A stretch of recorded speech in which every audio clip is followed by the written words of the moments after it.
Добрый день, уважаемые, с вами снова я, это 14 серия Жиж-обзора. Заранее прошу прощения за голос, я немного приболел. А на Жиж-обзоре сегодня жидкость, которую представила компания Black Clouds. Она является эксклюзивным представителем в РФ жидкости Air, Chicago и Phantom, такие в черепушках.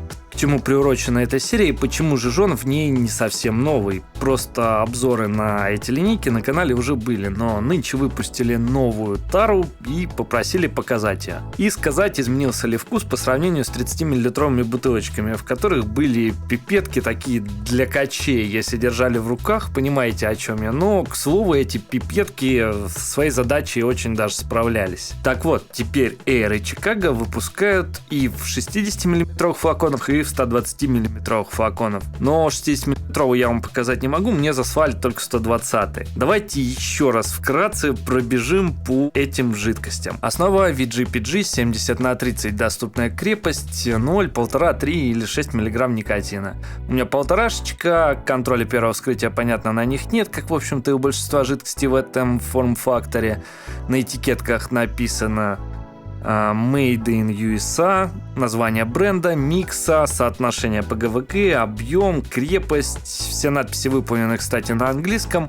Есть пиктограмма 18+. И вообще, если взять всю линейку Air, то в ней 10 вкусов, а в Chicago, если я правильно помню, 6. То есть вот он Air, вот Chicago. А если так, то мне прислали ровно половину. То есть 5 Air и 3 Chicago. Я, в общем-то, не особо помню, как они были на вкус, поэтому фактически придется пробовать заново. Но что-то еще помню. Хотя... Ладно, не буду затягивать, сейчас проверим. Первым будет банана кейк. Пирог с банановой бомбой, но в то же время такой воздушный, мягкий и обволакивающий вкус. Как облако. Так гласит описание на сайте. Заценю.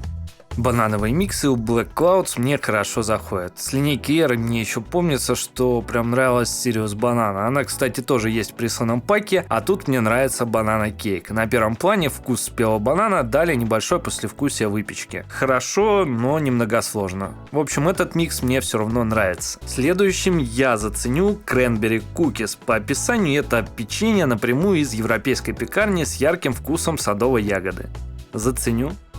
Печенье чувствуется довольно ярко, но каких-то определенных ягод выделить я не могу. Но вкус прикольный, необычный. Похоже на овсяное печенье. Ягоды есть, но где-то совсем на фоне.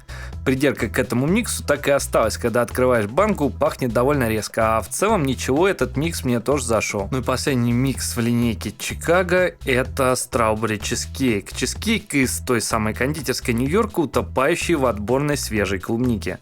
Попробую, что было в обзоре, не совсем помню, но помню, что я люблю клубнику, чизкейки и все похожее на это. А пахнет она как конфета клубника со сливками. На вкус, кстати, тоже похоже, напоминает. Вначале идет клубника, потом сливочное послевкусие. Чизкейк я не чувствую, но микс неплохой. В общем, это тоже нормально зашел. И давайте перейдем к линейке Air. Первым будет Discovery. Это долгое приятное путешествие на Мальдивы. Незабываемый вкус ароматной питахаи и фейхоа, который напоминает вкус киви, земляники и ананаса. Такое незабываемое путешествие с тропическими фруктами. Попробую тропическое путешествие.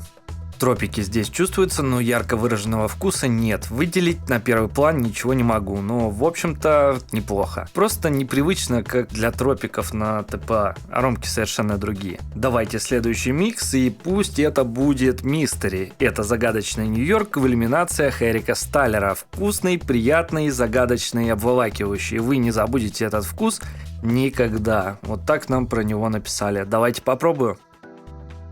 Так, начинаю вспоминать. Загадочный Нью-Йорк — это черная смородина. Сказать о нем больше ничего не могу. Черная смородина хорошая, кислинка на послевкусие, а может быть еще есть немного выпечки, но очень слабо различимо. Наверное, это все-таки моносмородина, но хорошая. Ладно, погнали дальше, и у нас будет микс, который мне понравился, это я помню. Sirius Banana, американский десерт, банана сплит. Продается во всех магазинах с мороженым. Воздушные банановые сливки с кусочками спелого киви. Никого не оставят равнодушными, а серьезный банан оставит незабываемое послевкусие. Серьезный банан. Как Sirius Sam, только Sirius банан. Ну, как я и сказал, я помню, что он мне зашел раньше. Банан яркий, чувствуется чуть-чуть кислинки киви. Приятное сливочное послевкусие. Хороший микс, мне он точно нравится. Серьезный банан мне бы зашел на каждый день. Сладкий, десертный, яркий. Найс. А следующим миксом у нас будет Cola Life, который вроде назывался не Cola Life, а Sweet Life. Это насыщенная мягкость грушевого десерта, легкий расслабляющий абрикос, гармоничный вкус с кокосовым послевкусием. Попробую. Может быть, что-то изменилось, потому что точно он раньше назывался Sweet Life. Это я прям помню. Когда открываешь бутылку, запах довольно резкий. Если у вас есть подвал или погреб, да, наверное, все-таки это ближе к погребу, когда туда заходишь и там на зиму хранятся яблоки, вот чем-то мне напоминает этот запах. Мои вкусы, видимо, довольно специфичны, но я люблю такой запах. Когда заливаешь в дрипку, его нет, но если открутить бутыль и понюхать, вот прям для меня он. Хотя нет, грушами пахнет сильнее, чем яблоками. Это, наверное, особенность аромки, которая использована. На вкус первой идет груша, потом небольшое абрикосовое послевкусие. Нормальный грушевый микс. Этот мне тоже понравился, хоть я и не особый любитель груш. Ну и, кстати, я посмотрел, да, раньше он точно назывался Sweet Life. Почему-то его переименовали в Cola Life. Хотя колы и кокоса, как написано в описании, я не особо чувствую. Но ничего. Ну и давайте перейдем к последнему миксу в линейке. Это Travel Fruit. Сочный взрыв спелой дыни, который унесет вас в незабываемое путешествие в другое измерение. Свежее фруктовое послевкусие вернет вас на нашу планету. Попробую.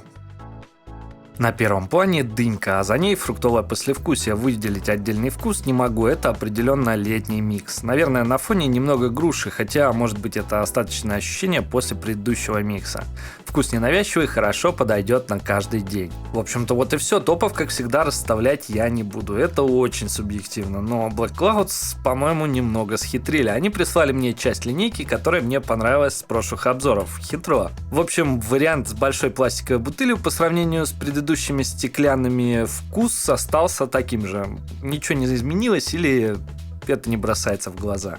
И тут я еще раз хочу сделать небольшое отступление. Вся жидкость от Black Clouds совершенно по-разному раскрывается на различных устройствах. Это меня, кстати, сильно удивило. Да еще в прошлый раз удивило. На дрипках вкусы излишне насыщенные, а вот на баках более сбалансированные. Поэтому мое мнение, что эти линейки лучше зайдут на баки. Но это опять же субъективно. И помните, на каждой бутылке здесь написано Shake well before use. Обычно такое пишут на натуральных ароматизаторах, но пусть это будет секретом, я не знаю, что здесь. Теперь по ценовой политике появилось два новых формата бутылок на 60 мл и на 120. 60 мл у меня нет, показать не могу, стоит она опт от 350 рублей, розница от 690. А 120 мл бутылки вот такие вот, опт от 500 рублей, розница от 900. В общем-то, по этим жишкам все. Ставь лайк и подписывайся на канал, если тебе понравилось данное видео. Ну и я напомню, что в конце ты найдешь ссылки на обзоры полной линейки Air, Chicago и Phantom. А в описании ссылочку на уютный инстаграм с рецептами, если любишь самозамесы. Спасибо, что досмотрел до конца, приятного и пока. Эксклюзивными представителями в Российской Федерации жидкостей Air, Ouch,